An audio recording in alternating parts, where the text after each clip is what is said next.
skill that they come and share that skill with future glassmakers.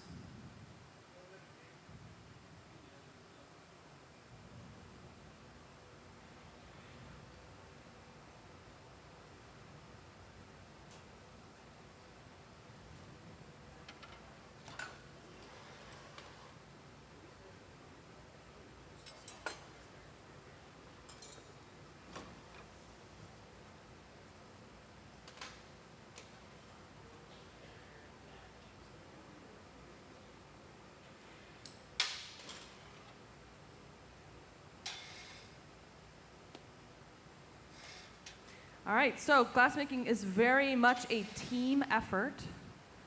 And so working with Treg today, we have his TA, Esteban.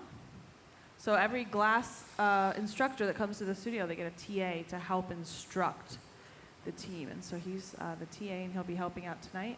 We also have James, who's going to be taking the class, but also works at the studio. He's one of our glassmakers who works at the studio. Yeah, James. And Olivia, who is taking the class as well. So it's pretty exciting to have them all here. Yeah, how about a big round of applause for the team?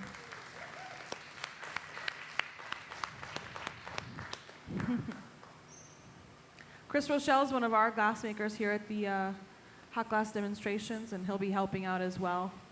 My name is Catherine. If you have any questions, I'm here for you. Let me know, and I'd be happy to try and answer the questions. If I don't have an answer for you, I can always ask one of the other 4 glassmakers on the team. So we're at your disposal. I want you to learn as much about this process and material as you would like to today.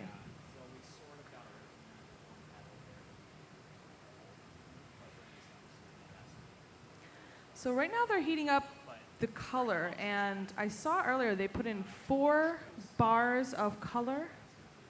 So our color comes in a few forms. It comes in a frit form, which is kind of like a crushed sea salt, and it leaves like a speckly look, and you roll the hot glass through it, and it sticks to the surface just like sprinkles on an ice cream cone. But when you don't want that really speckly look, and you want a more solid bit of color, a concentrated solid bit of color, we have these bars of concentrated rod. And so we can take, and I saw they put in, I think 3 or 4 of these big chunks of color, and you can see James has like a blob of glass now on the end of the rod.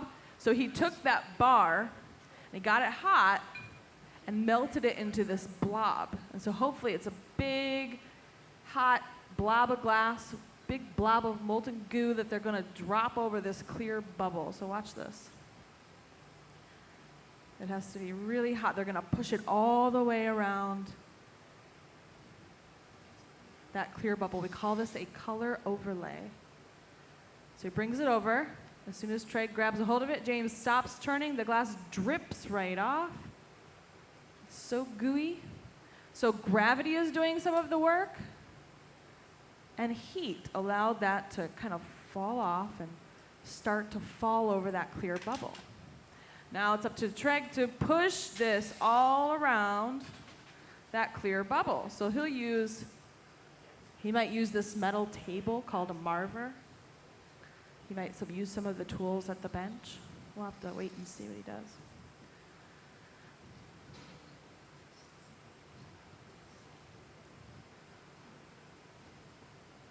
So he's heating that up. This is our reheating oven, or glory hole.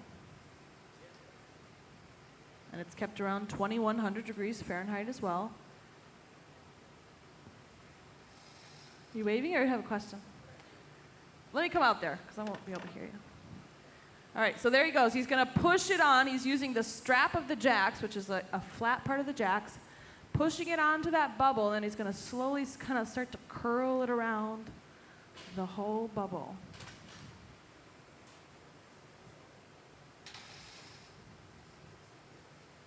Yes? Hi. Are you ready for that second chunk? Did you get it yet? The first chunk. Yeah, so put it to one side and have Olivia pick up the second one and deliver it to you.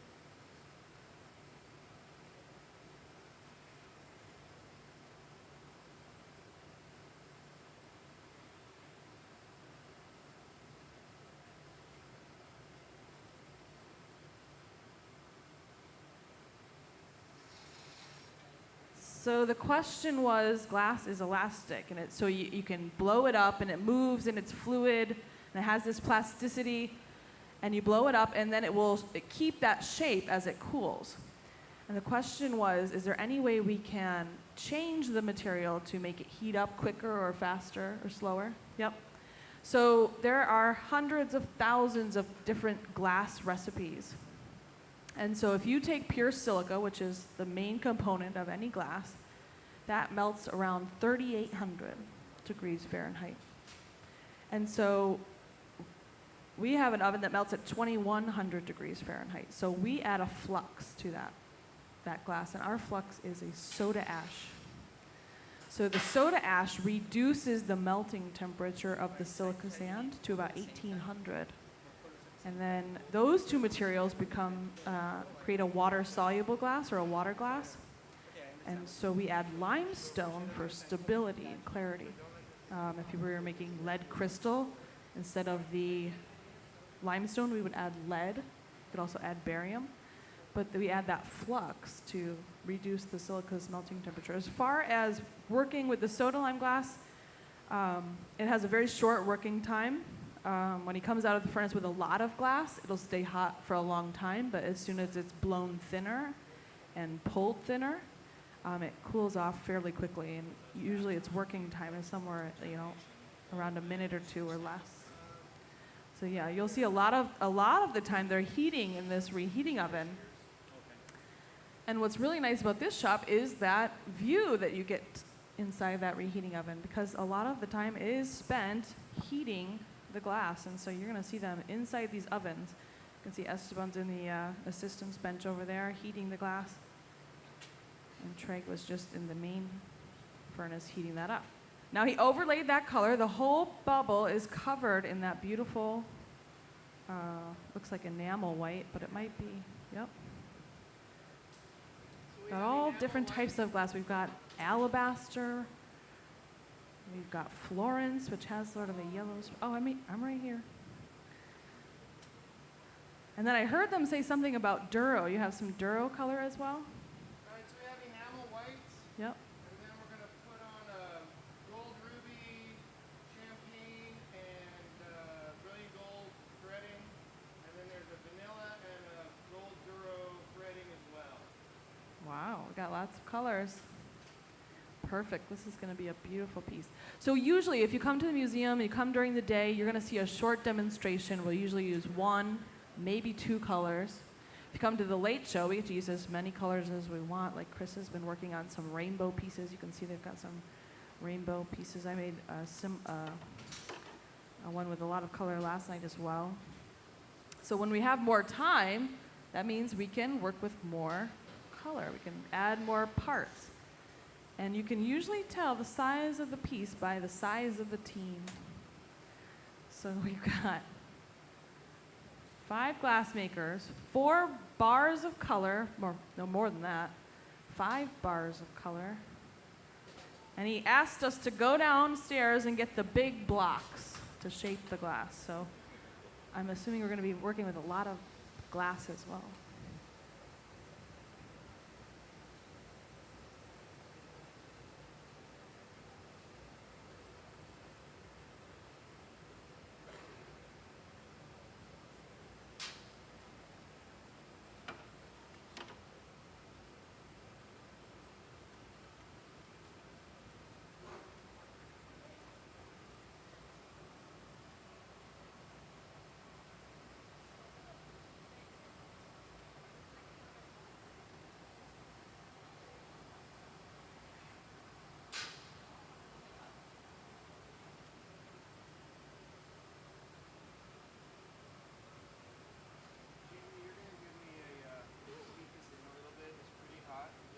All right, so here's one of those wooden blocks I was just talking about. And this is a fairly good sized block. It looks like maybe a 12 block, maybe a 10 block. All the buckets behind them are filled with these blocks. They come in all sizes. They come from a small size to a very large size. So depending on how much glass we gather, we'll have bigger blocks. They are soaked in water, which allows the hot glass to glide along on a thin layer of steam. So now if we were using dry wood, the wood would burn, but more importantly, the glass would stick to the wood. So instead of gliding along on that thin layer, so you can see it's gooey, but then when it starts to pull that, we can start to hear the tools on it. So it does cool very quickly, especially when it pulls it thin like that. And this is, looks like he just wanted to kind of point that up. So he took the tweezers, pinched it and pulled it to a little point. He could grab a hold of that and point it up some more. Here's a fun tool. He's shaping glass right in the palm of his hand using, any ideas? The local newspaper, folded up, soaked in water. Seems silly, right?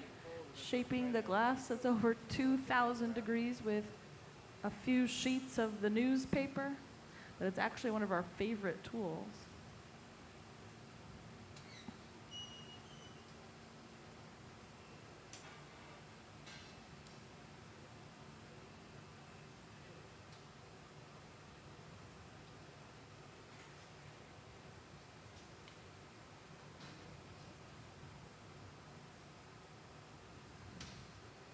So they're going to let this cool off. They're going to start adding. I think they're going to start adding, so they want this to look like driftwood. He wants this to look like driftwood. So I think they're going to start adding a lot of different colors now in a wrap form. So it will give us these lines of colors that are almost like the wood grains. All the different colors in glass are made by adding different metal oxides to the clear glass. So he named off a few colors. He said he's got a gold ruby, which is made with gold chloride, right? Yep, gold chloride, making it one of our most expensive colors. And then he said he was going to use a gold topaz, or I believe it was, or something. A gold color. Gold sometimes has a little bit of gold in it as well.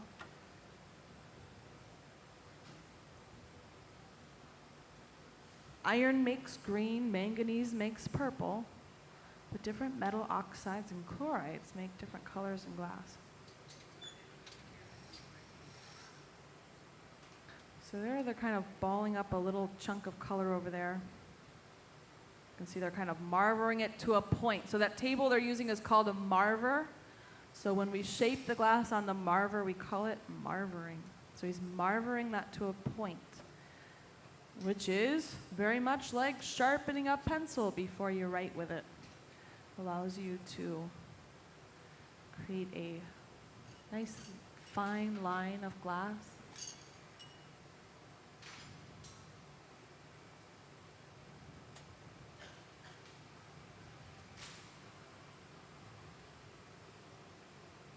Just gonna mark the pipe with chalk.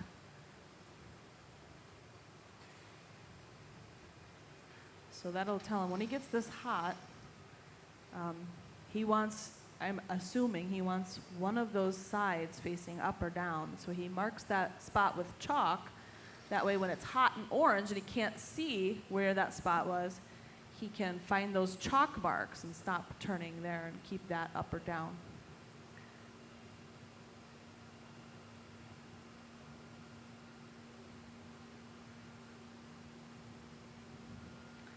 So now this bubble with the white overlay and the gather of clear over top of it, that's kind of in a holding pattern. We want this to cool off as they heat up all these other colors and start to wrap them around. And they've laid out these, they've gotten these tools out. And it looks like we've got ours from our shop over here and the one from the studio. And these are threading machines. And so they have these two little yokes or rollers on the end. And you can kind of turn them, turn the yokes, and when you roll the pipe on the yokes, it'll pull the glass either close to you or further away, depending on what, how fast you spin. It'll allow them to get this really fine thread on the glass and evenly spaced. So if you want them, the spaces, you want them wide spacing in between, you can give them a really steep angle. And then if you want the lines closer together, you kind of move them so they're almost straight and perpendicular with the edge. So they've laid those out and they've adjusted them so they're just right.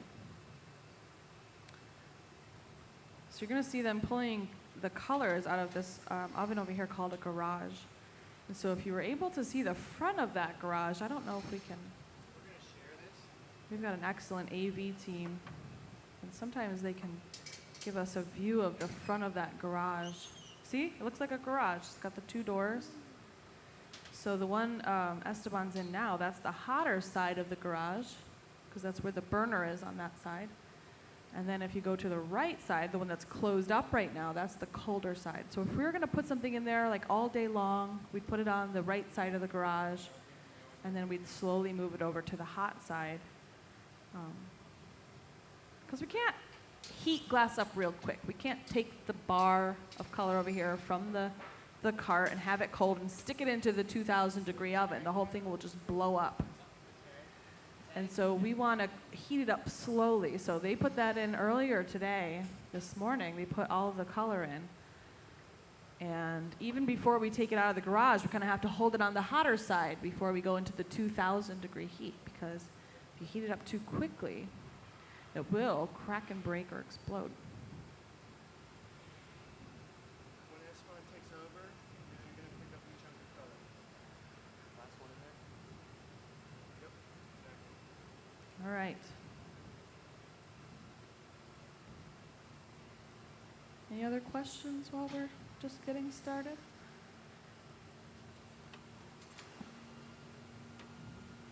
So these pieces with these really intricate color patterns, that's takes a long time to get all the color patterning ready, to apply all the different colors, but the end result will be beautiful. So it's worth it.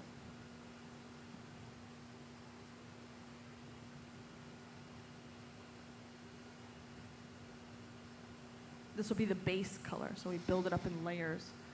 So the white will kind of act as a canvas for all the other colors. So the white he's using is an opaque white, meaning you can't see through it, light doesn't come through it. And some of the other colors that he named, the gold ruby and the, I can't remember if he said gold topaz. Those are transparent colors, so we can wind those over the white and we'll be able to see that'll make the color pop. So it's kind of like painting the canvas with gesso before you paint all the colors on.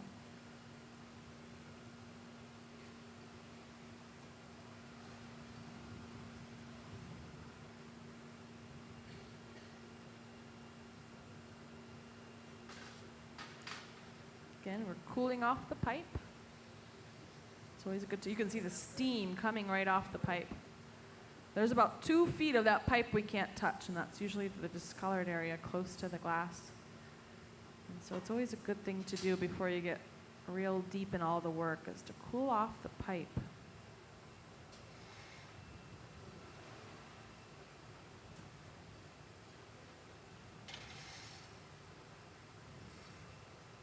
So here, I don't know if you saw them earlier, they took that bar of color, and now they're going to heat it and shape it down into the either a blob or like a pointy pencil shape, depending on what they're going to do with it. If they're going to overlay it, they might make a big blob. If they're going to wrap it on, like thread it on, they'll probably marver it to a point. So this is the first threading that we're making right now. Okay? We made the second threading that we put in the garage. So it's ready? When we get this done, we're going to thread onto this bubble. Okay. So this is like the time in a restaurant before dinner when they get everything ready. They get all the sauces ready, all the vegetables chopped up. It's all the prep work. So he said he's got the first color. So remember that pipe he was drawing the chalk on? That's one of the wraps. And they got that ready, and it's in the garage waiting and staying hot. And then this will be the second wrap that they're applying. And I'm assuming, I don't know if they're going on at the same time or probably one right after the other, and that's why they both have to be ready before they apply them.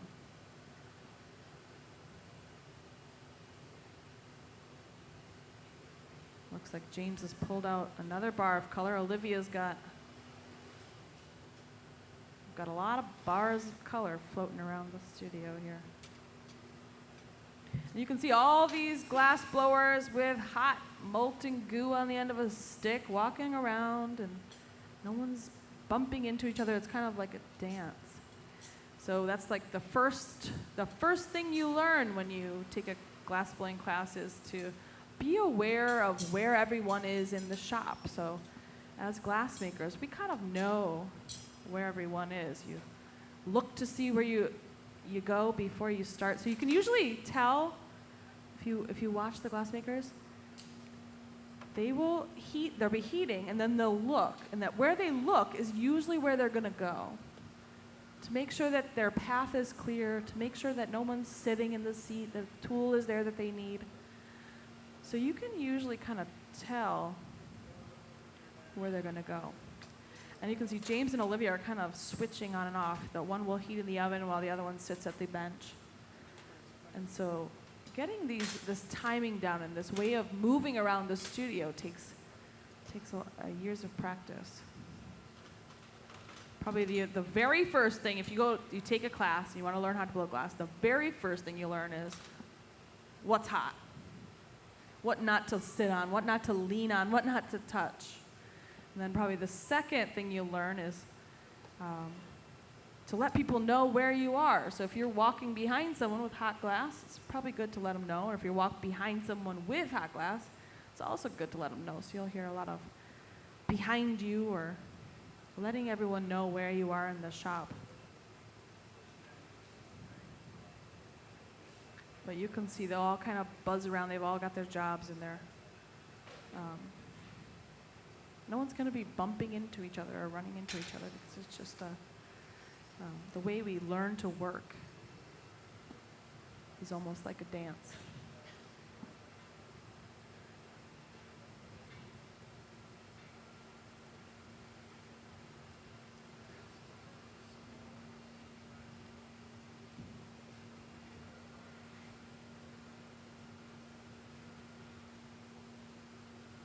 Ooh, this one's flattened. He flattened out that bar of color. So we made it round, got it all gooey and hot, and then squeezed it flat.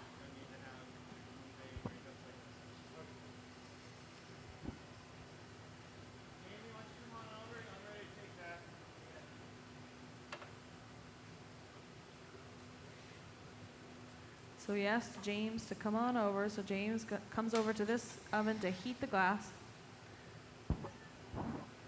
Same thing, super And hot. they're Stays probably hot. going to drip it onto this flat Doesn't have to be super hot, just needs to be moving. sort of lollipop shape. And he said it doesn't have to be super hot. So usually the gaffer is the person in charge. That's Treg. And you'll hear him saying, doesn't have to be super hot or bring it over really hot.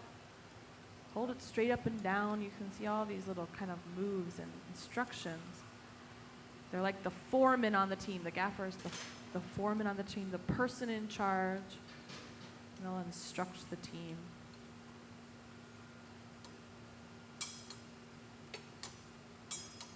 He's using a steel tool called a tagliole to kind of push the glass back onto that piece. This is like a big metal spatula, and you'll see a lot of glass sculptors using it. It has a real thin blade, so they can carve into the glass. They can paddle things flat.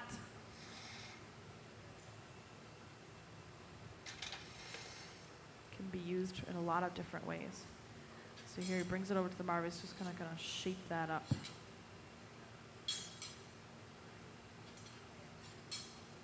So you can hear the tools on the glass. The glass is, fairly hard at this point. So it went from a material, saw him cut through it with shears just a minute ago, and now you can hear some of the tools on it. So it's a very short working time. And he's letting that cool off because they're going to drip another blob of hot glass on the other side, which is going to give them whatever color he laid on there, which is hard to tell now because it's concentrated color, and right now to me it looks orange. I know it's probably not orange just because I work with glass, but it's probably one of those transparent, that ruby color he was talking about, or the gold color. It looks like they're going to drop the other one on the side, the other side. So Olivia brings that over nice and hot, grabs a hold of it, she stops turning, and they drip that right on. Watch them cut through it. It's so gooey you can cut right through it. And then you can see it's kind of like putty or taffy. Really hot putty taffy. Thank you.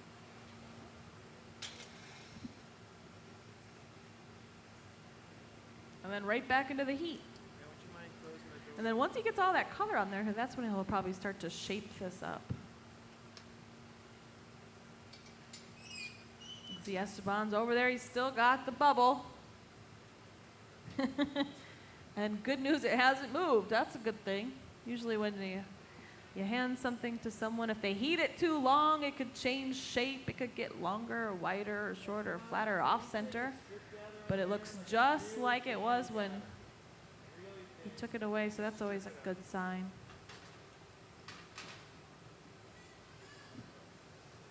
And he's got to keep it hot. The tricky part is keeping everything hot. So you're going to see them reheating quite often. You'll know as soon as we know if the glass gets too cold, because it will crack and break.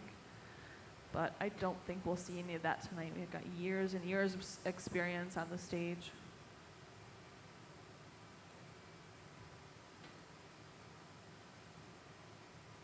Look at Esteban went in for another gather. We call this a strip gather. He's going to drip some of that glass off. So see how he kind of holds it down? The glass drips right off just like honey. I could tell you all day long that this glass moves like honey, and it would drip off the pipe if they stopped churning it. But until you can see that, it's hard to believe. So it's a really cool. You can see the bucket of water is steaming. The water in there is probably boiling, and the glass in there, I can tell, is still glowing because I can see the glow coming out of the bucket. And eventually that'll cool off. It's a clear bucket, so we can recycle. Good news, we can recycle that clear glass right back into the furnace tonight. So we have a clear bucket and a color bucket on the other side. Any other glass with color in it we'll recycle, but in a different way. We won't recycle it back into our furnace. Okay, so they're shaping that up with the block. Getting everything running nice and even. Does anyone work with ceramics or throw clay on a wheel? Or maybe you have, or you've seen them, yep. This is like centering the lump of clay on the wheel when they block the glass. So that's just getting everything running nice and even, making sure it's nice and centered, and taking that hot molten glass and kind of forming it into a nice round shape.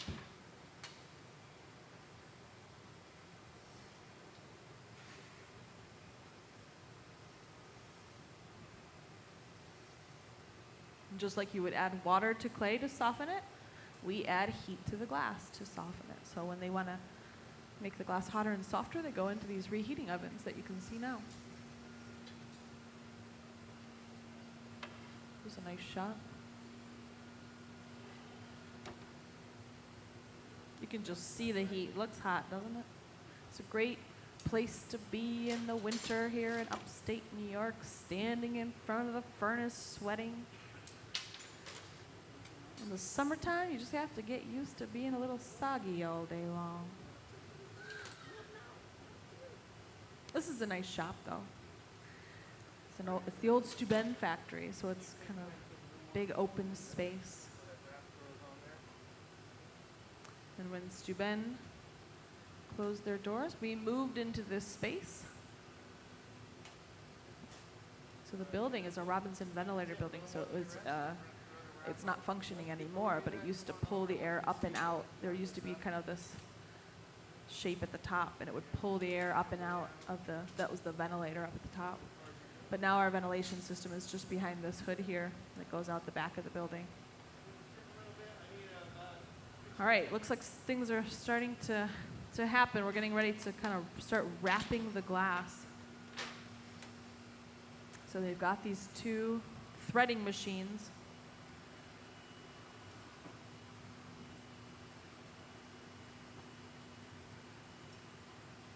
They're going to thread the glass on.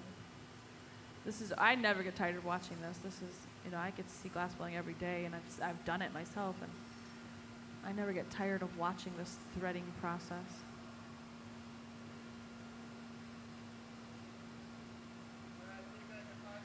So Esteban wants to be a little cool, so you heard him say take a 5-second flash. So just a quick flash just to keep everything nice and hot and keep the surface hot so the other glass will stick to it. And then Treg's got the wrap with those 3 colors, remember, nice and gooey. Now watch this. They're going to stick it on. He'll pull back, and it just threads right on there. Isn't that cool? Pulling and pulling. And it'll go all the way down to the tip. And it's got these beautiful, evenly spaced wraps. What do you think? So remember, we got 3 colors wrapped around, and we're making a driftwood inspired piece, or a piece called driftwood. And so you can start to imagine this is maybe the lines or the rings in the wood, or that grain pattern in the wood.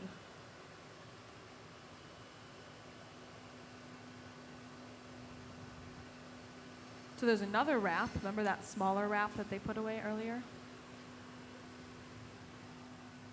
Here's a tricky thing. Shaping a round piece of glass on a flat metal table.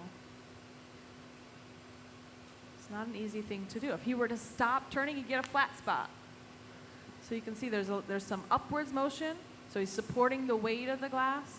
He's turning evenly, never stops turning. Turns back and forth. So marving is actually a really tricky process.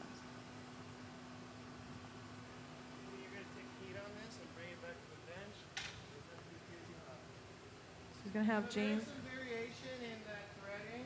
I'm making wood, so I don't want it to be machined. I like those little variations. It gets features, quality, handmade. I'm excited. It was really great. Yeah, that went on really nice. So you remember how he shaped it to that point, so the glass pulled away really evenly? So now if you don't shape this, and you're saying, Catherine, how do you know this? Because I've done it before. I've got the glass unevenly heated. And the glass, instead of pulling out in that really even thread like it did, it pulls out. You ever seen a snake who's just had its dinner? And the snake has a big lump in its body? That's what you're going to get, a big snake belly.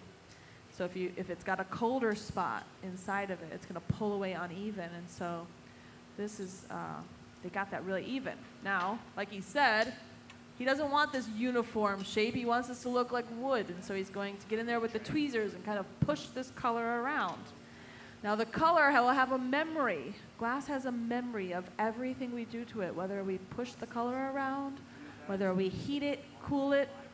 So we're always heating and cooling it evenly. Otherwise, unless we want it to kind of blow out unevenly. If we pinch or pull or twist the glass, it'll have a memory of that. And so everything we do, we want to purposeful. So he's getting in there with the tweezers. Olivia's holding a board in between the glass and his hand. For those of you who aren't glass makers, she's doing this because it's so hot that you can't even think about what you're doing if your hand is, so hot. So she's shielding his hands from the heat, so he's able to get that work done. Now this glass doesn't look too hot because we don't see that glow anymore, and it kind of looks, it sounds cold and it feels a little cold, but it is still over 1,000 degrees, and it throws off a lot of heat.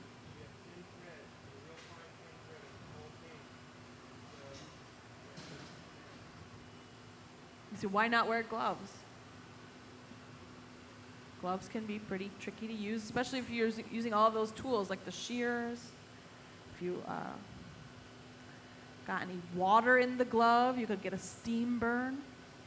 And so using your bare hand and having something shield you, or even dipping your hand in the water to cool it off before you start working are different ways. So when you're sculpting glass, sometimes you'll see glassmakers put on a glove, and he might put on a glove at some point, but for the most part, you don't really need gloves. So there's that beautiful pattern.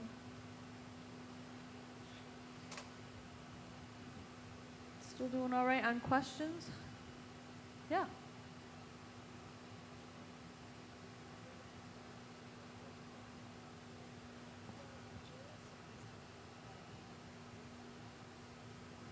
Yeah.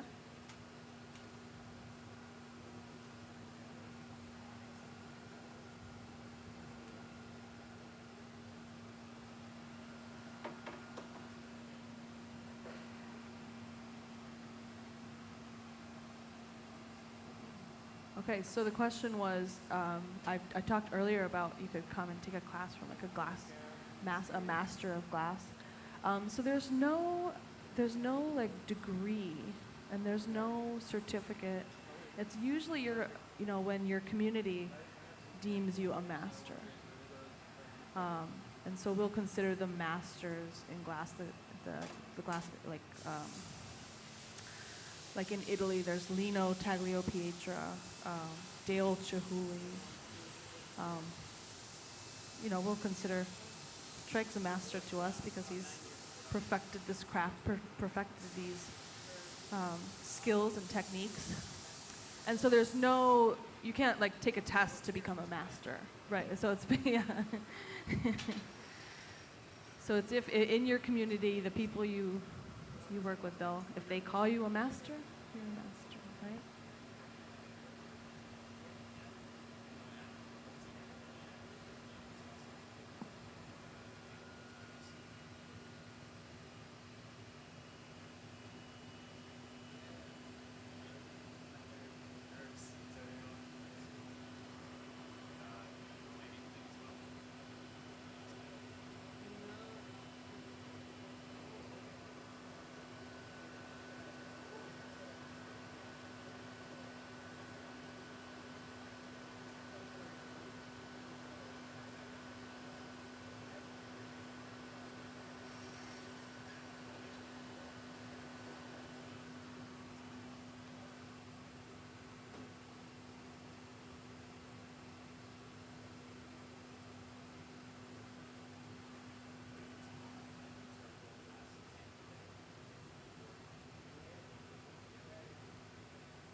All right, I'll try to answer this question from a viewer at home.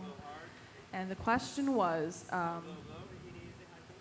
and the part that I'm struggling with is the warm and cool colors. So I'm not sure if she's talking about reds versus blues or temperature-wise.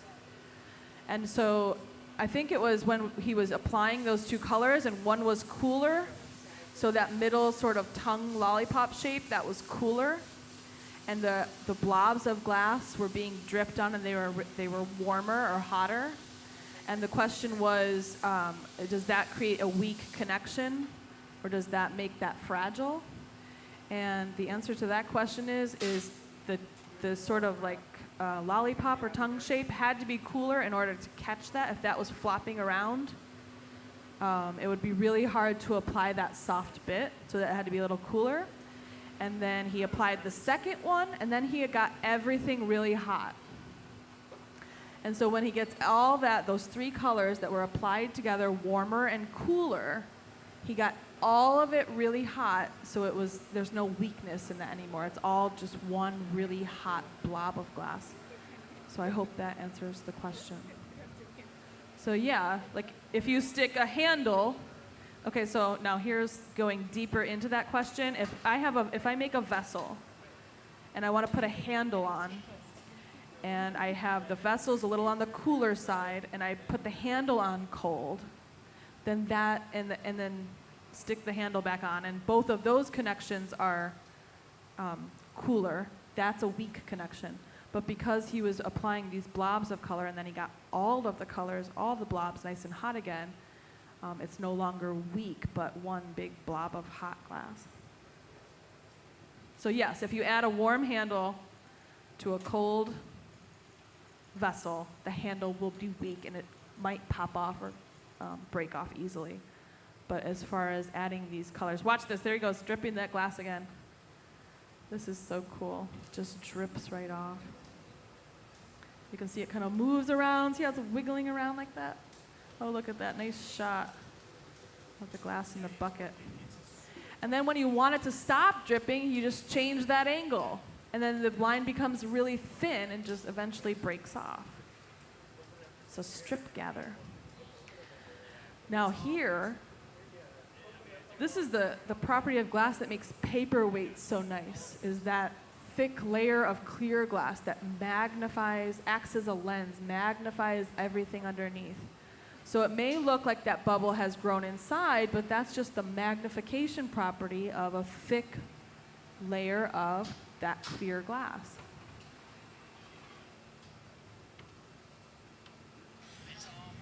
He'll shape the glass with the block once again, centering it, cooling it. Look at Olivia, she's even helping him out by holding that board. Because now, the more glass he gathers, the harder this is going to be, because that's the most sensitive part of your arm right there, and everything's going to be really close to that. And so she'll be right there shielding his arm. So I heard them talking before they were starting, and Treg was saying, we got a lot of color to heat up. I'm going to need some shielding. We're going to need someone to work the doors. And so making large work like this and working with all this glass and working on a team like this, it's kind of nice when someone says, you know, this is what needs to happen.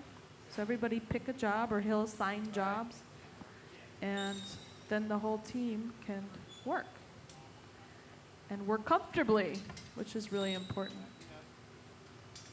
Yeah. Oh man, how heavy is that? It looks heavy. As far as this, maybe, let's see. Ooh, yeah, that looks heavy.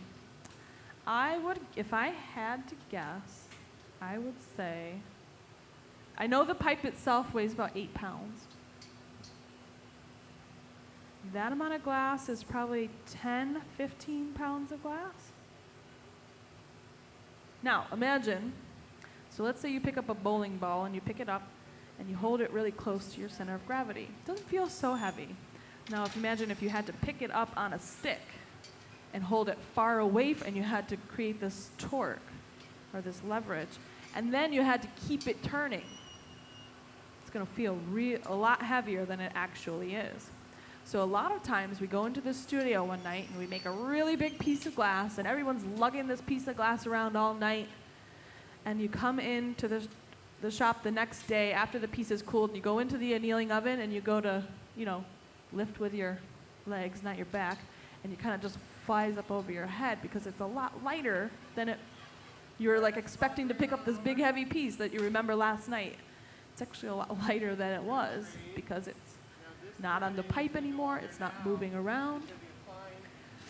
So yeah, the pipe is heavy, and then he's probably got, you know, between 8 to 15 pounds of glass. I don't really know for sure. We'd have to weigh it, but I can assure you it feels really heavy. James, how heavy do you lifted that pipe with all that glass on it? What would you say, if you had to give it a number, what would your estimate be? 15, yeah?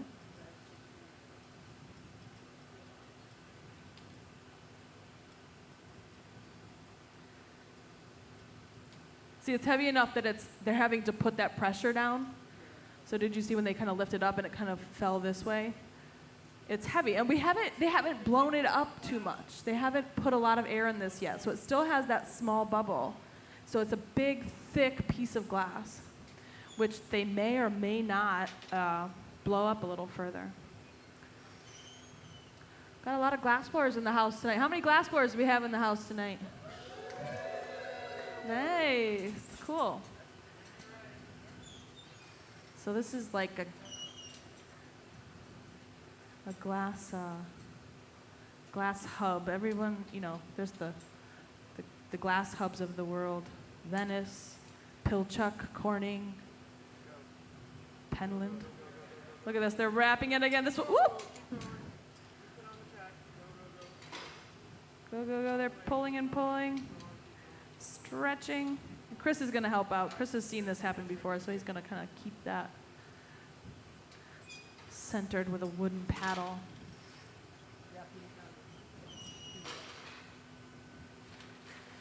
And it kind of broke off, so they're going to add a little bit more. So all they have to do is heat that up again, and it'll pull and stretch some more.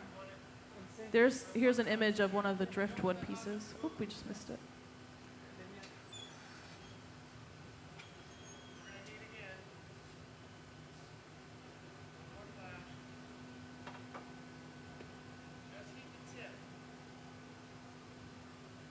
Everything has to be done at the right temperature.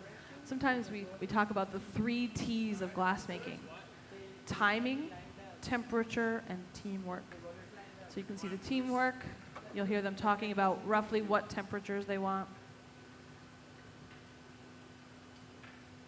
The thread got really tight, basically. Right now? Yeah, after the bond, I think they line up and see if it works. So Chris is adjusting those rollers. So like, remember how I said if you twist them or tweak them, you can get the lines closer or further apart. So they were just adjusting those.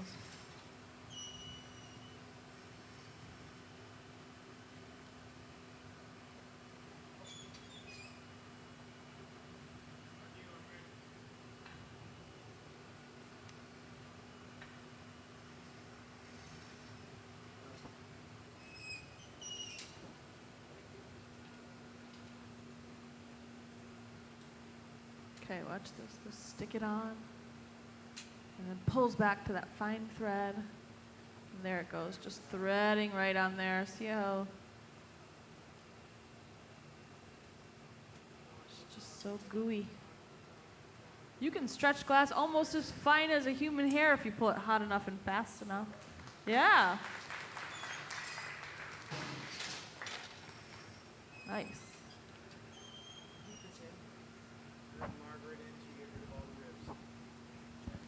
Now if you look up at the screen, you'll start to become very, very sleepy.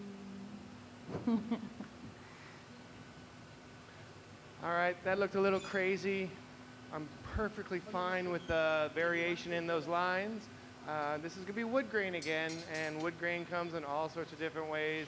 And actually, some of those fun little accidents make the piece what it is. This is our first time working on the stage and working with this equipment, this particular piece. But it's all going to turn into a beautiful piece in the end. Now, what you're going to see is that building up the color takes the majority of the time for forming this piece. We're going to smooth this in. We're going to switch the axis, so it means we're going to take the bubble, we're going to pop a hole in it, put another blowpipe on it, and in doing so, it's going to make the lines go into a more vertical versus horizontal. And so in that, we're going to end up getting the wood grain. So happy accidents. I think it's going to look beautiful when we're done.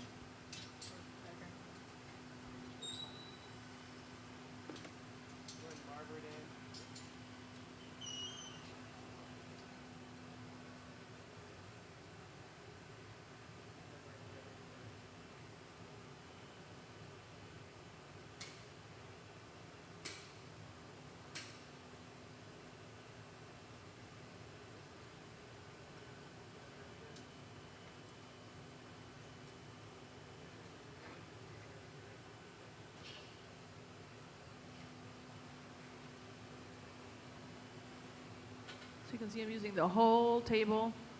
If you roll kind of just back and forth, you're only going to heat a couple sides. And then you have that memory of that colder spot. And so by rolling all the way across, all the way back, you get a really even heating and, cooling and shaping.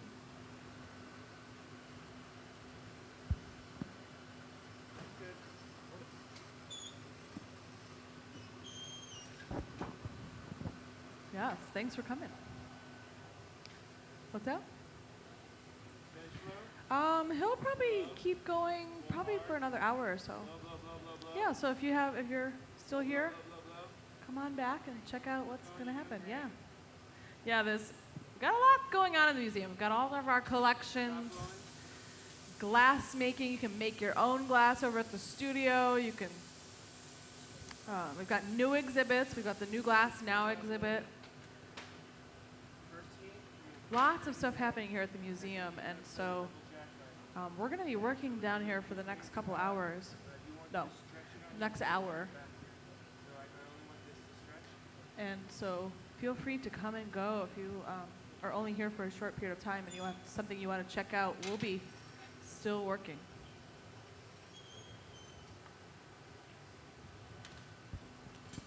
Your tickets are good for tomorrow too, 2 days.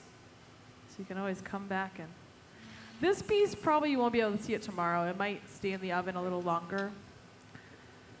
I'm not quite sure yet how long that annealing cycle will be, but you can definitely come and check out the glass collections tomorrow. Oh, this is not a museum you can get through in one day. You can, but to really see everything, you want to spend a good chunk of time here.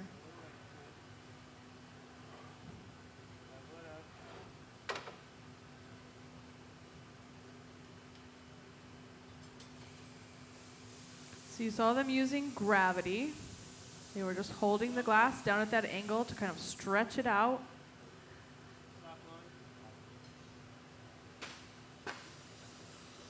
We've got a couple torches. We've got a really hot torch. And we've got this fluffy torch. We've got our ovens. So if we want to heat one specific area, we can use this really hot torch. That just heats one little specific line. If he wants to get an overall soft heat, he can use that fluffy torch. And then to get everything really hot, you'll see him go back into the oven.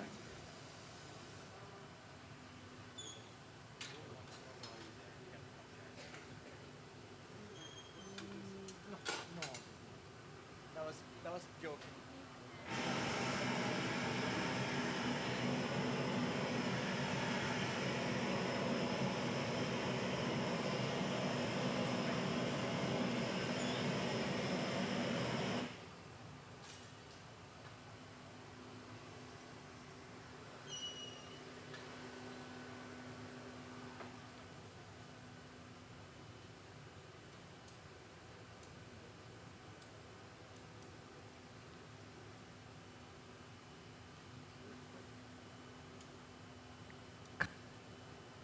Jack line. This is a line right off the end of the pipe. So whether we make a paperweight, a vessel, a sculpture, we need a way to break the glass off of the pipe. And so it's on this thin, weak line that will happen. Call it a jack line because the tools he's holding in his hand are called jacks. We call it a neck line because that will become the neck of the piece, or cut line because we're going to cut the glass on that area, break. So whatever you call it, it's where the glass will break free from the pipe. Very much like the thin, weak lines in a chocolate bar that allow you to snap it apart and share with your friends.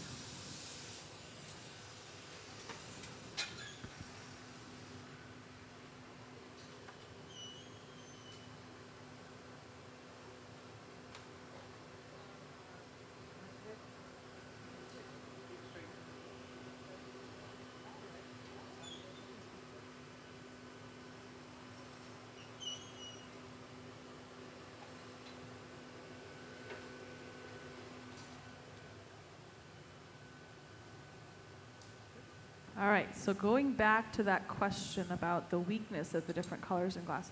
So when you add a warm color and a cool color, or pretty much any color in glass, once you start adding different metals to the glass, it's gonna move a little differently. So that enamel white that he added early on, that's a fairly stiff color. And the transparent cobalt blue or a transparent black color are more on the softer side. So when you add this, softer color to a harder color, say a color that doesn't heat up as much, is it weak? It's not weak. I just want to round But up what the you bubble. will find is that when you heat it up, the darker color or the softer color will pull in more heat, as whereas the sort of that enamel white will reflect the heat and it won't become as hot. So I've heard it once explained, it's kind of like wearing your t-shirt. If you wear a white t-shirt on a sunny day, that'll reflect the heat and you'll stay cooler. Whereas if you wear a black t-shirt outside on a hot sunny day, that will absorb the heat. So with the darker colors, the heat will absorb more and they are softer, they move differently. And so when you blow into the bubble, it might blow out softer in one area, and where the color is stiffer, it'll kind of pull back. So it's not a weakness, but it's more of the glass will move differently in hotter areas versus the cooler areas.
All right, so now he's using this hot torch to heat certain areas, little spots.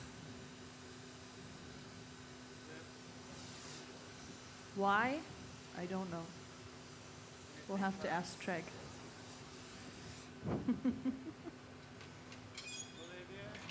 I heard him talking to Chris. Maybe Chris knows.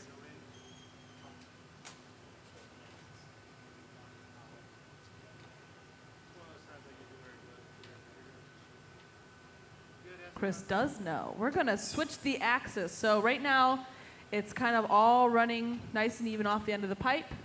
What they're going to do is they're going to pop a little hole, stick a blowpipe to it, and so that way the lines are kind of off. And so it'll give it more of a driftwood look instead of these spiraling lines.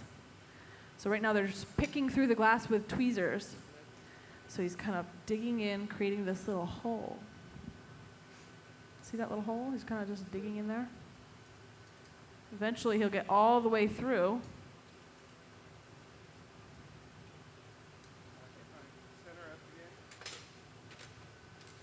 He'll get all the way through and then they'll switch the axis.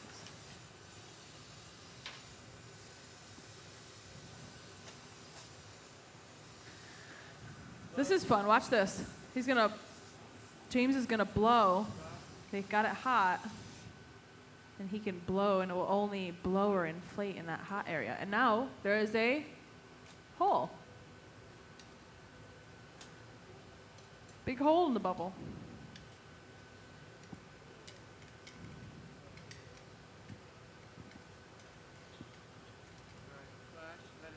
Make a nice bird nest.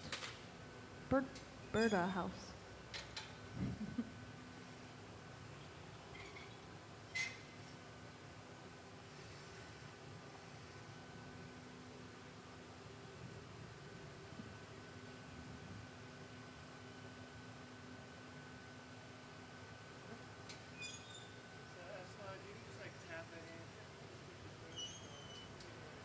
All right, so now they have to, because it's on a blowpipe and they're still not done inflating this bubble, Treg's gathered a little bit of glass on the end of he just popped a little bubble, he popped it into thin, just a little bit of glass, so it made a little thin, weak bubble, and then he's just gonna pop that off and make it so it's like a big straw, a big hole again, with a little bit of glass that will act as a collar that they can stick to this and then transfer the whole thing off.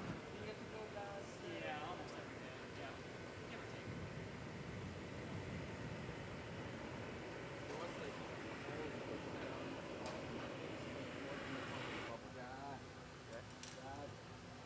Lipat niya ako, pwede.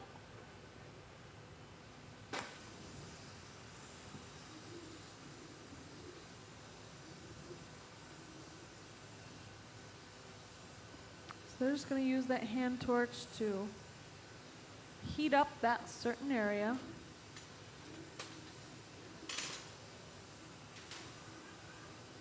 Get everything gooey hot again.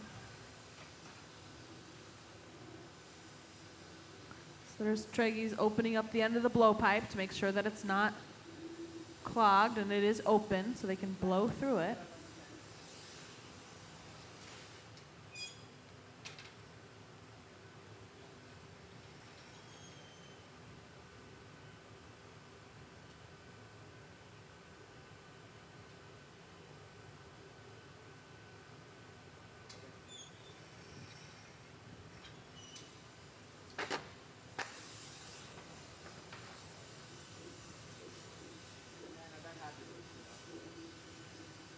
You just want to clean that up.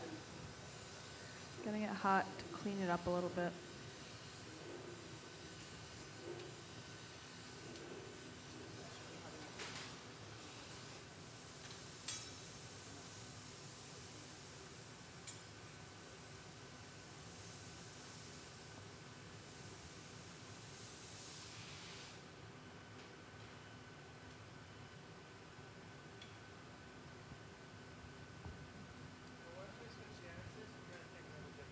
Ooh. Once they switch the axis and close the bubble off, they're going to take another gather. The team is feeling strong. They've got lots of help, so they're going to go in for more of that. Right behind you, Treg. Hot, molten, gooey glass.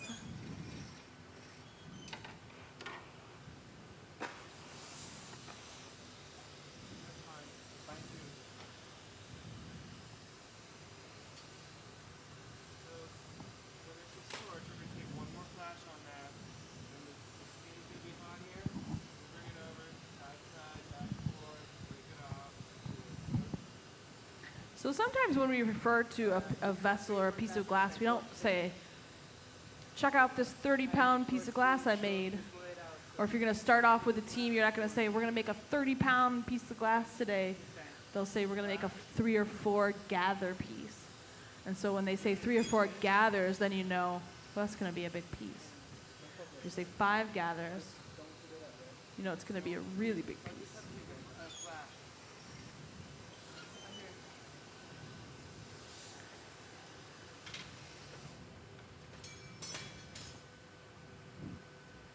And I can already see how heavy it is just by the way they're kind of lugging it around.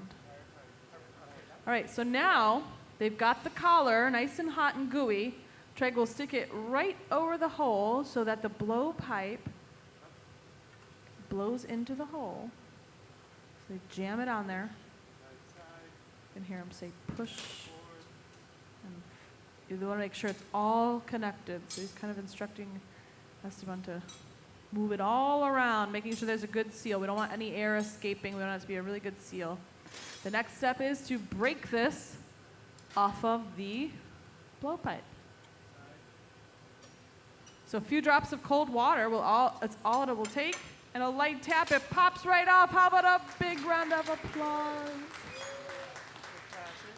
Yeah. So now we've switched the axis. Now we don't see the stripes are now running vertically. So I think in the whatever piece they're making, the stripes will now run vertically. Hi, Dane.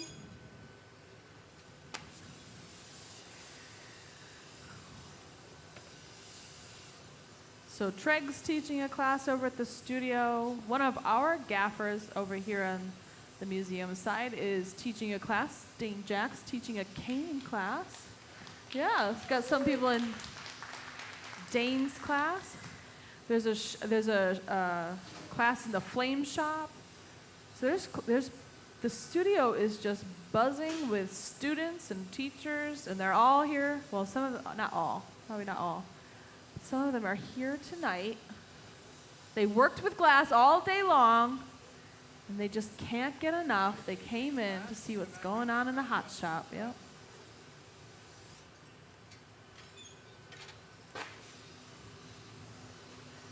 Takes about 6 years just to become a beginner in glass making. So if you don't really love it, it's probably not what you want to do. And so you can see there's a lot of all these people really love the material and not only making it but watching people make it. And so many people work glass in so many different ways that when you get the opportunity to watch someone who's a master at their craft, it's always a fun thing to watch. Now, some of you are sitting here at the museum today, and you're able to sit here in the audience, but you're going to go home probably. And you might not live close enough to the museum where you can come back every Thursday this summer and watch all the different guest artists and members of our team who make glass. So we are live streaming. So right now, some of the people are watching at home via live stream. And all summer long, we'll be live streaming events here on Thursday nights. They also live stream over at the studio, and I believe that's during the daytime. Is that on Wednesdays? Yep. Wednesdays at 11. So you can watch Wednesdays at 11. Tune in to our live stream channel, the museum's live stream channel. You can watch live streams at the studio and live streams over here in the amphitheater hot shop. So Wednesdays at 11 o'clock and Thursday nights at 6. Lots of activities. Or if you live close enough and you want to come, become a member of the museum, and you can come every Thursday night or every day. We've got a few visitors, a few members, and they come every day. Like we have our friend Marie. She comes in every morning. She sits right up there, right above the large glory hole, and she watches us work. And she's so excited to see all the different stuff we make every day. She never gets tired of it. She might even be here tomorrow. I don't know if she was in today, but she usually stops in once a day to check out what's going on. It looks beautiful inside that beautiful.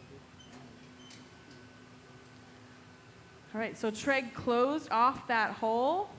He used those diamond shears to he used the jacks and the shears to kind of close that hole. And now this is a big bubble again, big closed bubble. And so they can blow this up, but before they blow it up, they're going to get one more gather of glass. So right now the color is on the outside. It looks like they've got that wrap on the outside. And when they get one more gather of glass on there, that'll just magnify the color as well.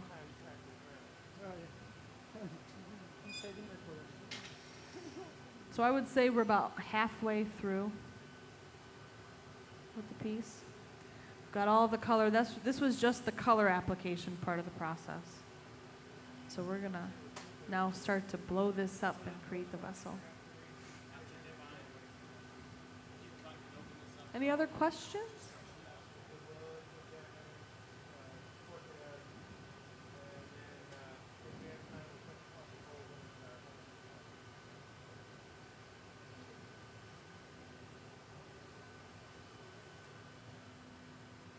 All right, Treg, we've got a question. At any point, will there be a fez involved? No. No face. No fez tonight, folks.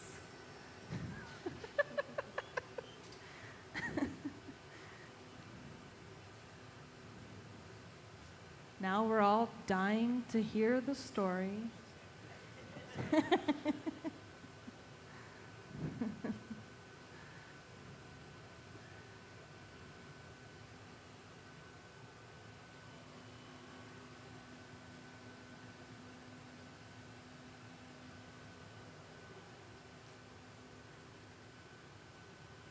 Now that he's flipped the axis, now it looks like driftwood, right? Beautiful grain pattern and that color.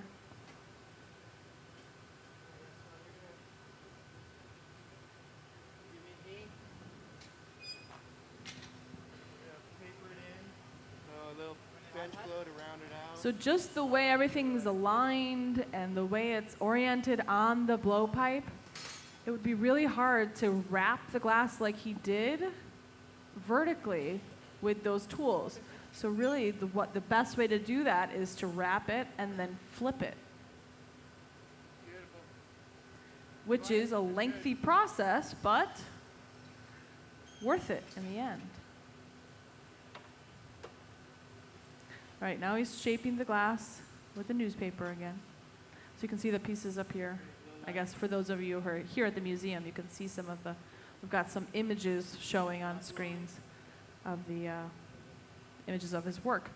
But if you are at home, I'm assuming you're watching on a computer or a smart tablet or phone, you can check out a website.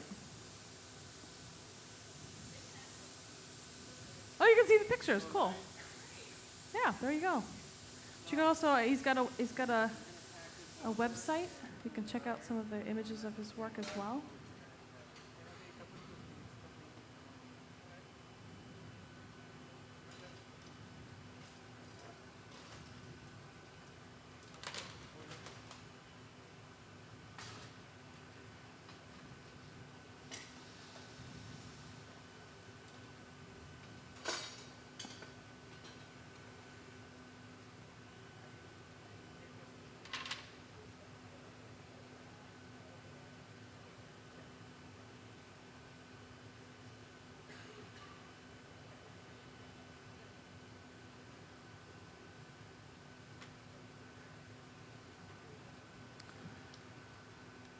I've heard that the people at home watching on the live stream love Esteban's socks. And from the round of applause, I'm assuming we all love his socks as well.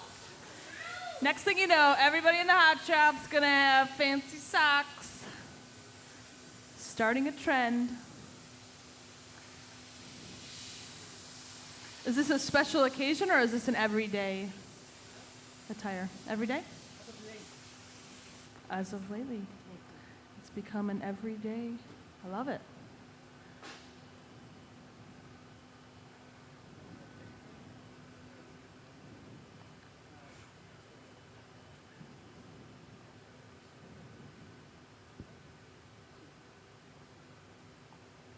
Benjamin, let's see him. Now Benjamin's showing us his socks. What socks you got on? This is our intern, Benjamin. He's got a lovely pair of striped socks on. Anybody else got some funky socks on today? We've got some Argyle up here. Nice. Chrissy, what kind of socks you got on today? Oh, just a regular, standard running low ankle sock.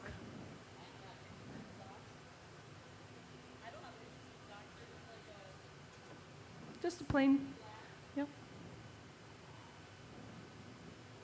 So now we're waiting. I mean, we're not just talking about socks. We're waiting for this to cool off. It's important for us to wait for this to cool off because if he goes into the furnace with a soft, hot bubble, we'd be in big trouble because it would be moving around. He wouldn't be able to control it.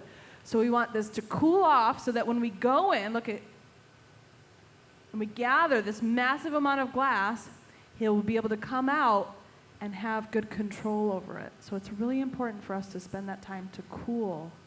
Wow, look at that. Yeah. He's gonna drip a little bit of that off because we don't need all that. Comes out. And look at that beautiful gather. All right. See how that clear glass just magnifies that color?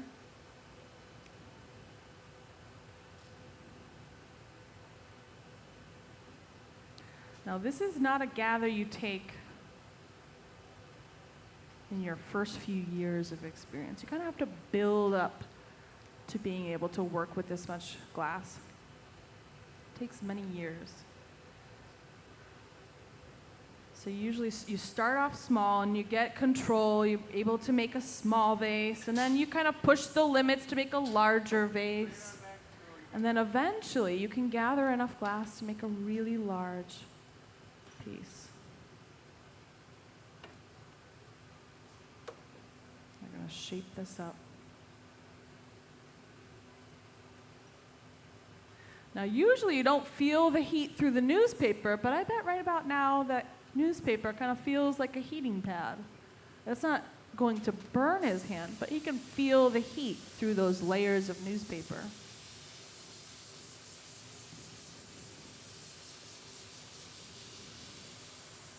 He'll cool off any area that he doesn't want to move around as much, like that area up there at the top. Pack it over to the I'll take it from you, and we go marver it then. So he's going to go for a heat and then go for that marver. So he's going to shape the glass on the marver again.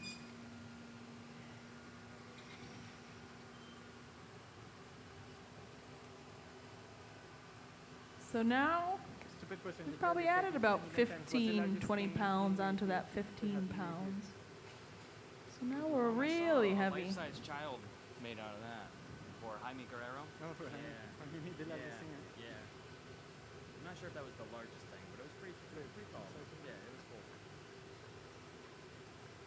I think one of the heaviest ones though was that Albert Paley. You must have been see the metal and the glass. I think there was a piece that was maybe 120 pounds. Yeah.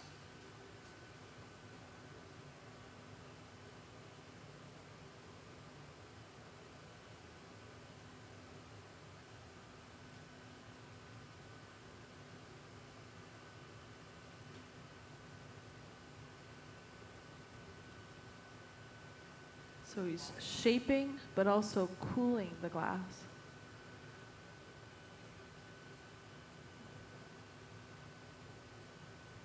Because we're going to start blowing this up, putting air into the bubble to inflate it.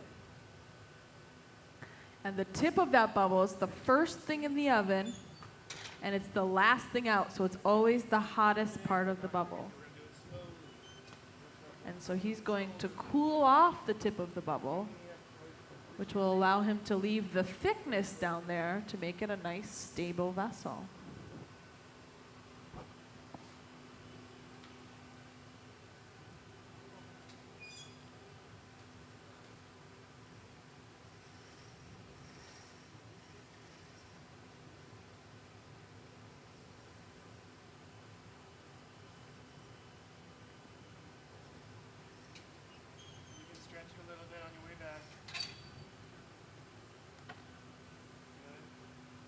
Gravity, stretch this out, and then you can hear, you know, Treg wasn't touching the pipe or turning the pipe or holding it at any sort of angle. He was kind of instructing the team. So even though he doesn't have his hands on it, he's still the one in charge, the person who makes all the decisions. So you heard him say, hang it, come level, blow, stop blowing.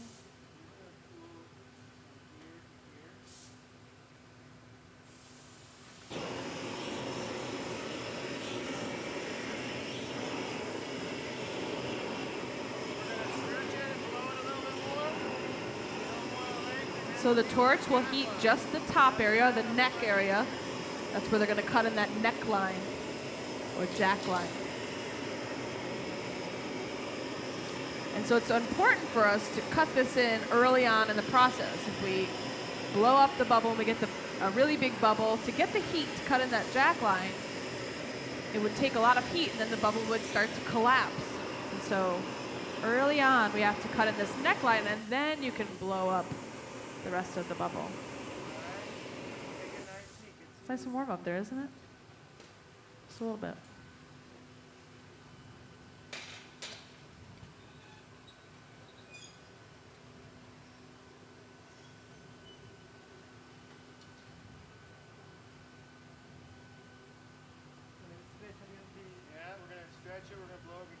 get going.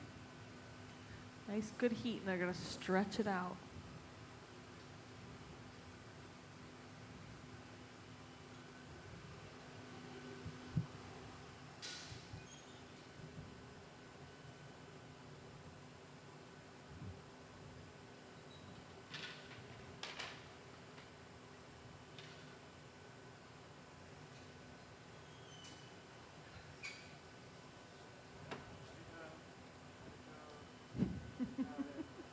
Gets exciting, doesn't it?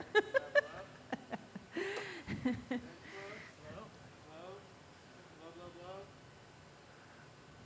hear him say blow, blow, blow? I'll tell you a story that we told it last night. In my very first glassblowing class, so it was me and 4 other people who were taking glassblowing for the very first time. I was having someone blow into the end of the pipe, just like Chris is doing. And then the bubble started getting really big, and so I wanted to say stop, but instead of, the only thing I could think of to say was whoa. And so I said, whoa, whoa, whoa, whoa, and all they heard was blow, blow, blow, blow. And the bubble got about this big and then popped. Not this big, maybe about this big. And it just popped, and I said, that was the last time I ever said whoa in the hot shop when someone was blowing into the end of the pipe, because whoa, whoa, whoa sounds like a lot like blow, blow, blow.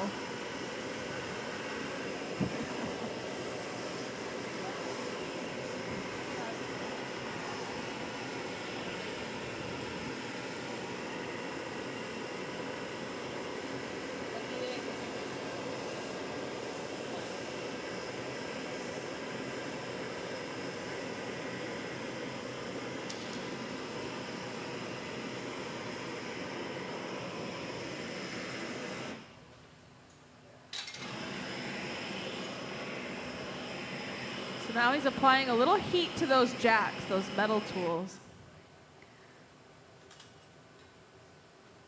If he's going to cut in this neckline and the glass, the tools are really cold, and he starts to cut in that jack line, it's going to freeze up the glass, and the glass is not going to want to move. And so by heating up those tools, he can squeeze down into the glass, and the glass will stay nice and hot still, and he'll be able to cut down in a little deeper because the tools were preheated.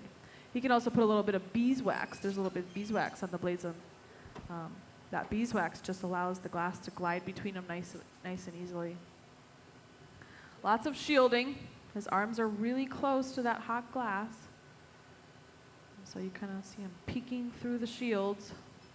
He doesn't tell the shields to move because his arms would be so hot. It'd be hard to do what he was doing. So he kind of peeks through the shield.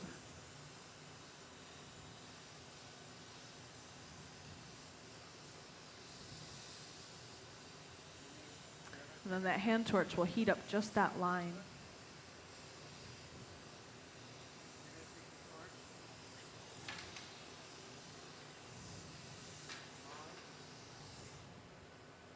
Cuts in that line right off the end of the blowpipe. This is where we'll break this free a little later on. And I don't know if this becomes the opening to the vessel or if the opening is in a different area. We'll have to wait and find out. He could close that right off and just leave it, make it into a sculpture.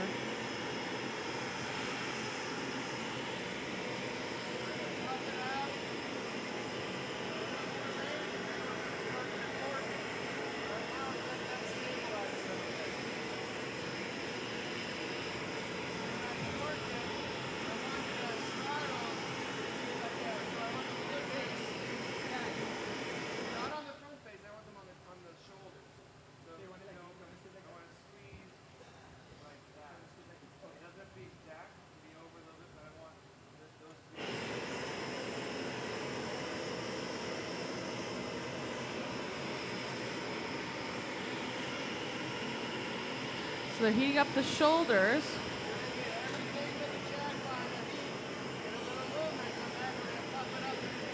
He wants it to move around a little bit. He says he wants it moving around. So this will be fun.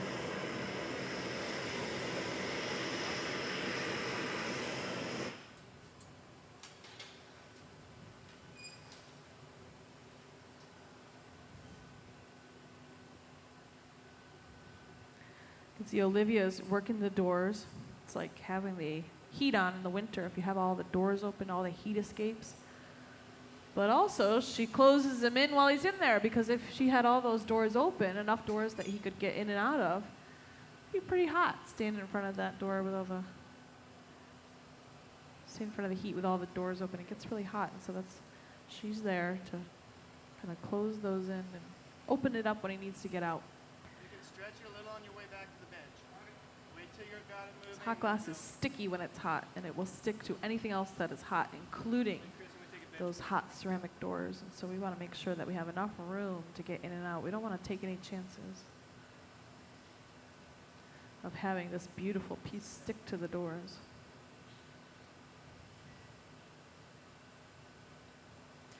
So they don't have any sort of thermometers. They're just kind of waiting, no instrument to tell them when the glass is ready. He's just waiting for that little bit of movement.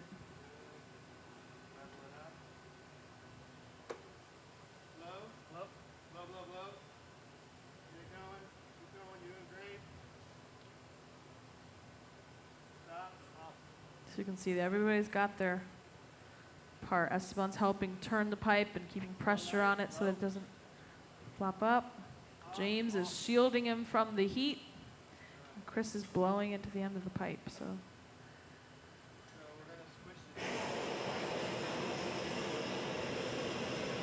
teamwork makes the dream work.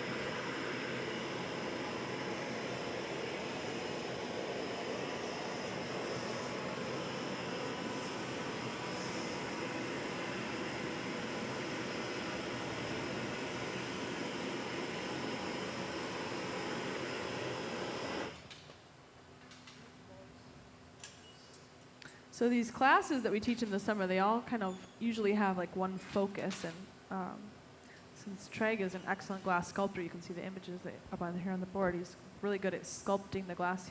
He's probably learned from a lot of sculpting masters as well, and so he's built up a set of skills, that little tricks and different ways to create little sculpting. So if you are interested in glass and you want to learn how to, maybe you know how to blow glass and you can make vessels and things, but you've never really taken the bubble and used it to sculpt and create different forms, kind of irregular forms or tricky forms. It's nice that glassmakers come and they learn from the people that do this every day, that know what they're doing and learn these processes. Dane's teaching a cane class, and cane work is, like here's a piece that Dane made. It's got these beautiful stripes and lines of color. So you can come and learn how to work with the canes and make different pieces. Or if you're fresh and you want to learn just how to blow glass, you can come take a beginning course. There, he was just using cork paddles to squeeze the glass. And this will give that irregular shape. The cork is really nice because he can squeeze the glass without cooling it too much. So he could get the same shape by kind of laying that bubble on the cold metal table, but it might leave chill marks or little cracks. So by squeezing it with those corks, you can get some really beautiful shapes without cooling the glass or leaving any tool marks, we call them.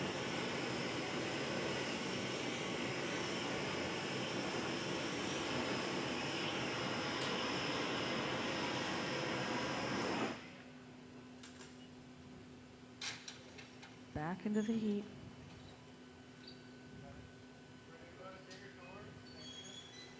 Yep, so now it's going to come to the point where we're going to need to start opening more and more doors. Now that they've squeezed it flat and wide, we've got more and more doors.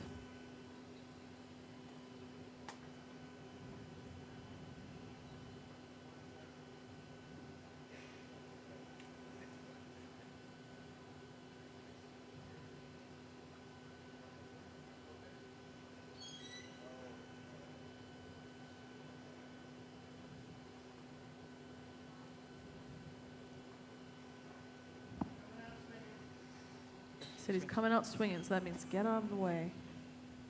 If you're standing in the way, you might want to find a new place to stand. But look at that stretch right out. What do you guys think? Yeah. Beautiful shape. Some of the most beautiful shapes in glass are made without even touching it, just using heat, gravity. Blow again. Blow. Stop. Off. Flip.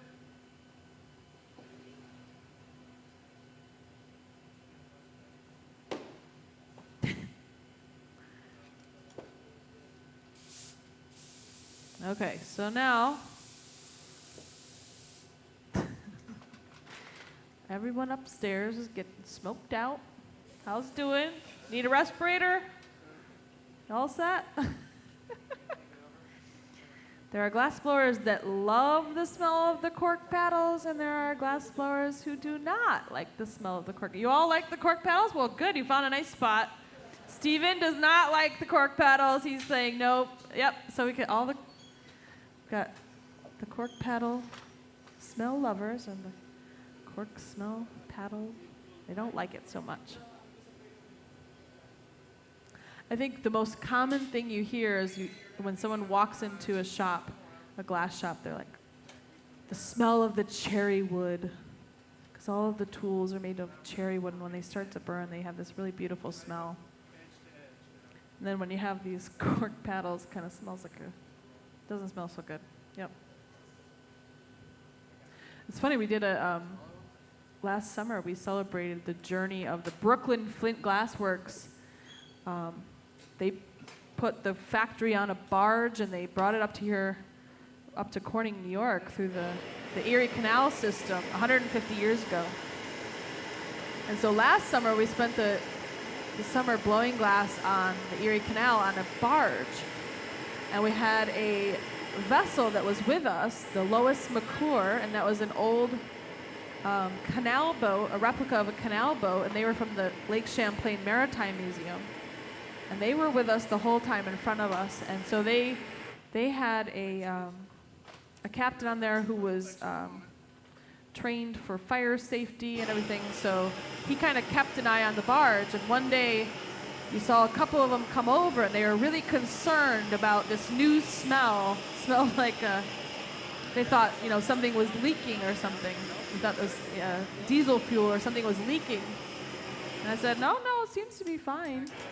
And then I remembered, we made that sort of lollipop-shaped vessel, and I said, oh, you probably smelled the cork burning. And then we showed him, and he said, yep, that's what it was. But he could smell it. He was on the canal, and the next boat over, he could the smell kind of drifted down the canal, and he said, something's not right here. Smell a funny smell coming from your glass barge. Those are the cork paddles. But whether you like the smell or you don't like the smell, it's a really great tool to shape these nice shapes. Jump up on the marver with your fancy socks so we can all see them. Here we go.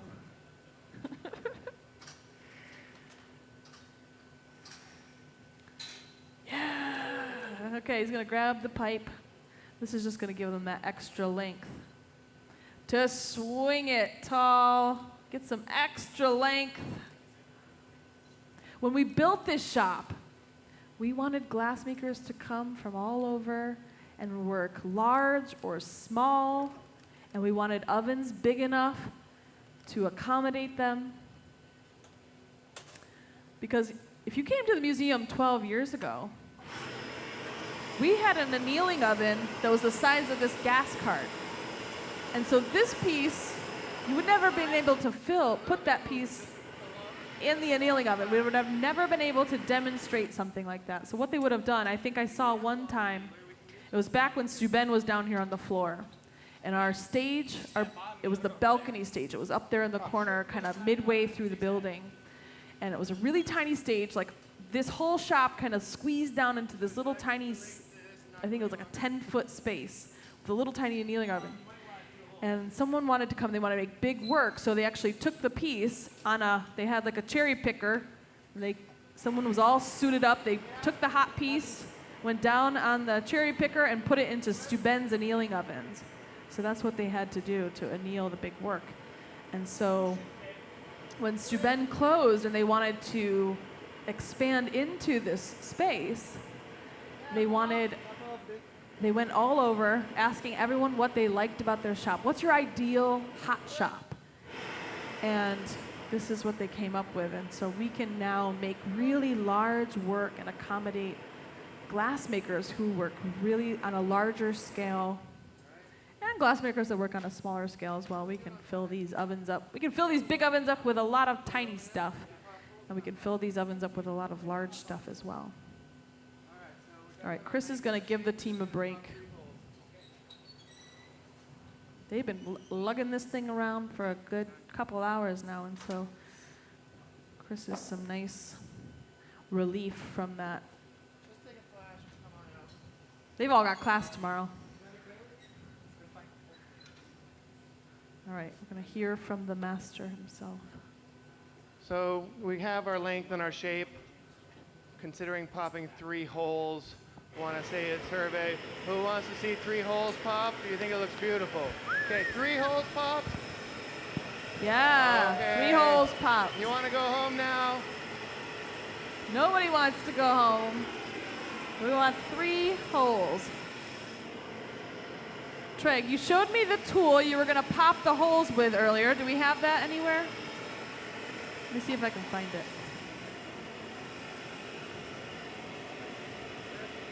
Some of you might recognize this tool. I don't know if this is what he's going to use, but he said this is what he was going to use.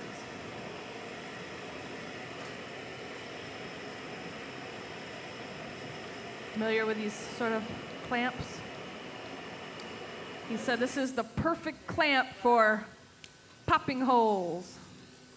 So he's going to use a clamp. I've never seen this. I've never seen a clamp. How many of you have used a clamp to shape hot glass? One of you. Okay. Yep. A couple of you. Popping the holes with the clamp. So this will be pretty exciting.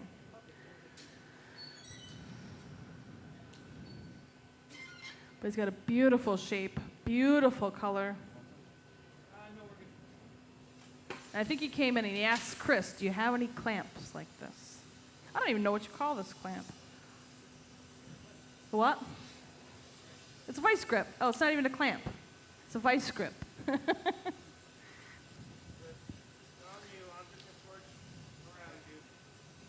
I'm going to call it the hole popper now. Yep. Be like, Dad, I'll be building with my dad, and I'll say, Dad, can you hand me that hole popper? And he'll say, that's a vice grip, Catherine. All right, we're going to take a And I'll say, not in the hot shop. All right, so in order to pop this hole in glass with a vice grip, he's got to get the glass hot. Now, if we tried to pop a hole in a vice grip and the glass was cold, what would happen? Shards of glass. We'd get shards of glass. We wouldn't get a hole. So we want the glass to be hot and gooey on both sides. And then watch this. With the hole popper, he will squeeze it. And just like that, we've got a hole. What do you think? How cool is that? Now, there's another way to do that. It's not as quick. He can take tweezers and kind of pinch the 2 sides together and then break through it. But this is like a one and done. It's like a hole punch for glass. Now, all the glassblowers are going to go out tonight to the hardware store and buy a hole popper, right? I bet you at least one of them will. Or some of them might have hole poppers at home or vice grips at home. That was pretty cool.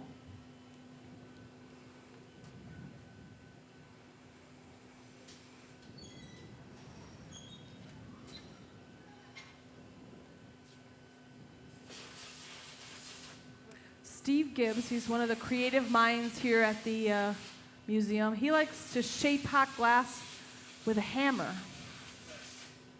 He has a piece that he likes to call the hammer bowl. And you would think, you'd think this hammer action, that's how he would shape the bowl, but he actually uses the hammer in a really gentle way to kind of push the glass around. So it's a cool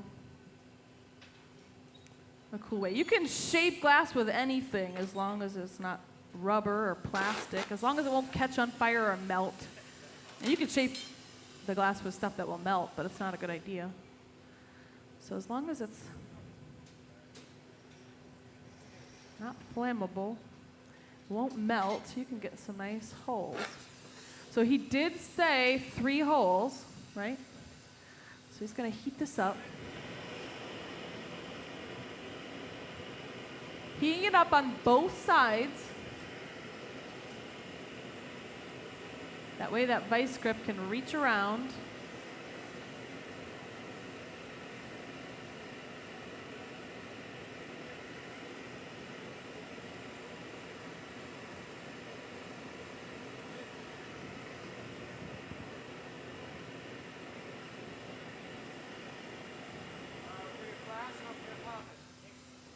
Okay.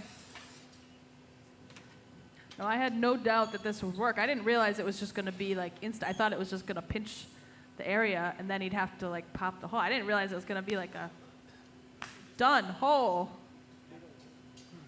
So cool. You learn something every day.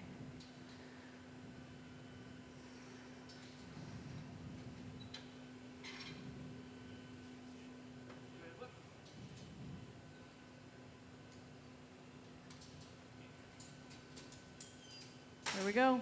There's our second hole.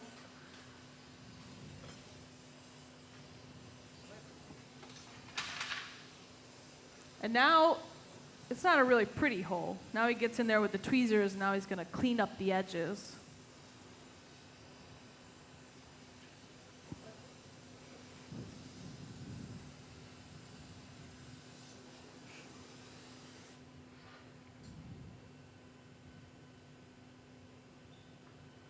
So he gets it hot, and turns and cleans up those cut edges.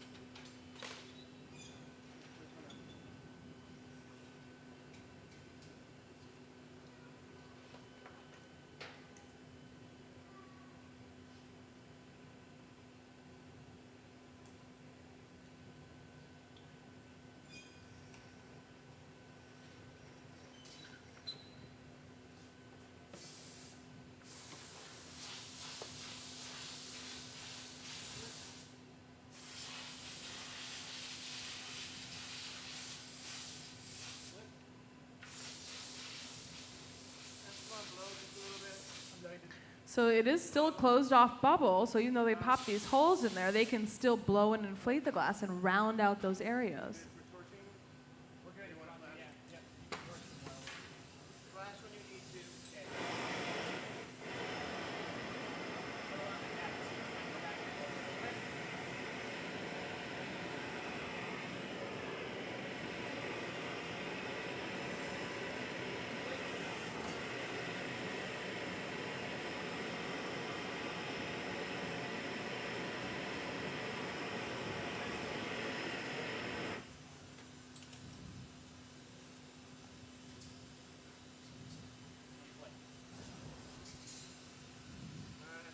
Enough to do it, so take a flash.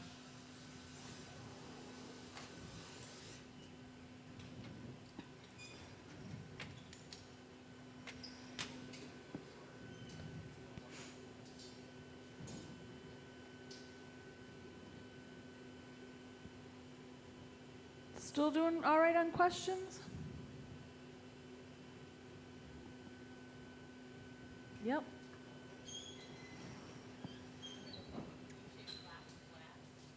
Can you shape glass with glass? You sure can.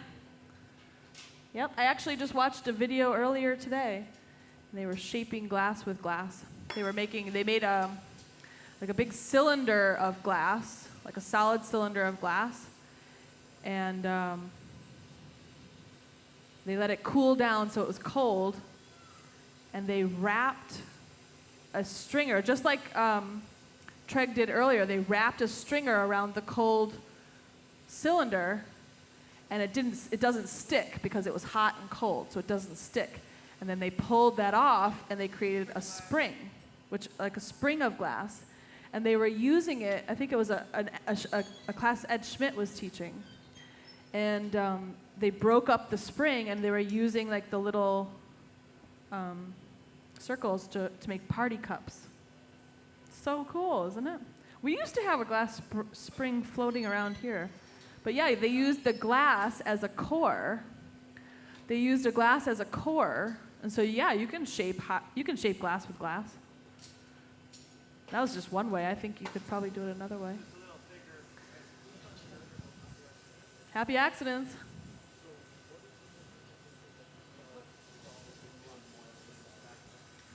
Whoa.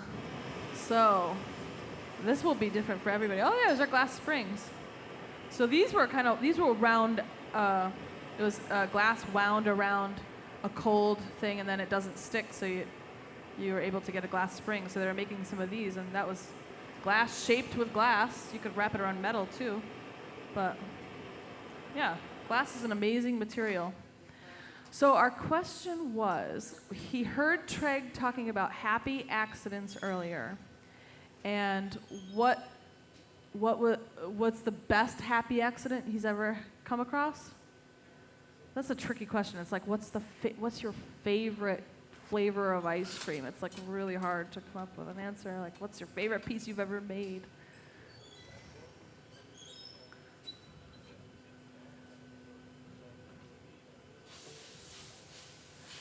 Is this a question for Treg? Me? Wow. Well, here's my happy accident story. So I was trying to make a vessel, and bye, good to see you. Thanks for stopping in tonight, guys. So I was trying to make a vessel that had a ring in it, and sometimes there's one down here. Oh, this. It was sort of like this, but the ring was on the inside, so it was an interior fold.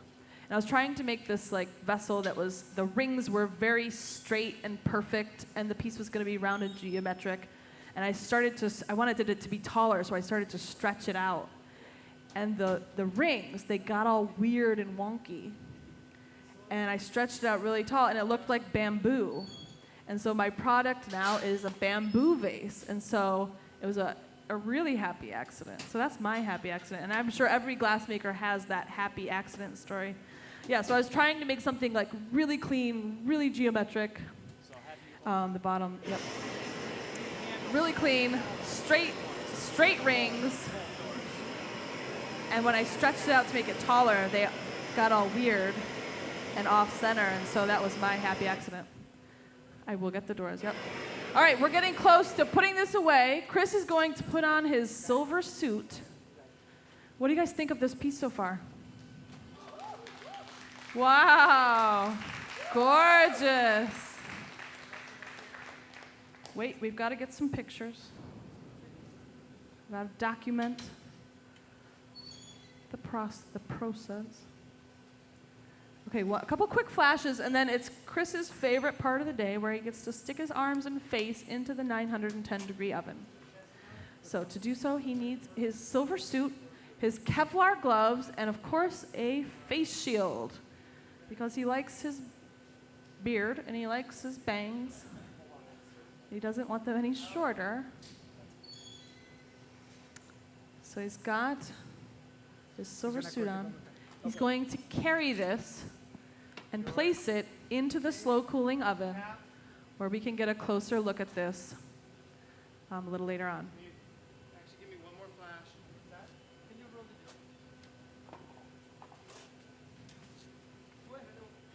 Watch out. Hot glass coming through.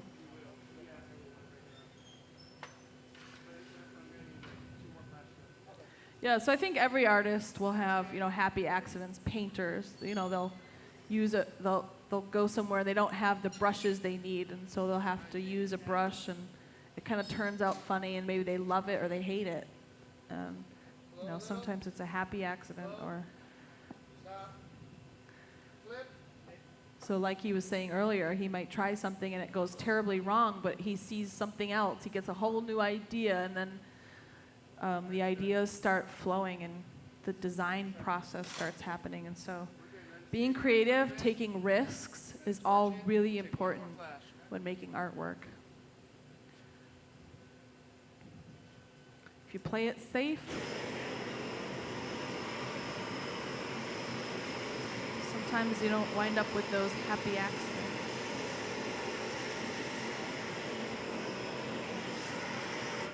So when this goes away into the oven, there's no fixing it. So they're going to spend a little time making sure that this is just where they want it. Make sure it's a finished piece. The next step is to remove it from the blowpipe. So they will use maybe some cold water, maybe some cold tools. It looks like Olivia's going to hold a set of jacks, cold jacks, on that jack line, and they will apply a little tap. So a little vibration. They'll apply some vibration to the pipe, and it should travel right down to that jack line where she's holding those cold jacks. And Chris is getting under it. We don't want, this is what if he were to drop this, that would be considered an unhappy accident, right? So Chris knows he needs to get right under that. I'll light tap it, pops free. Now, I'm sure we've all broken glass before. We know it breaks in a sharp edge, so they're gonna fire polish that very sharp edge and into our slow cooling oven, where we can get a closer look at this beautiful driftwood piece. You had so much more space, you could have made it longer, Treg. A beautiful piece. Excellent, team. How about a big round of applause for Treg and the team.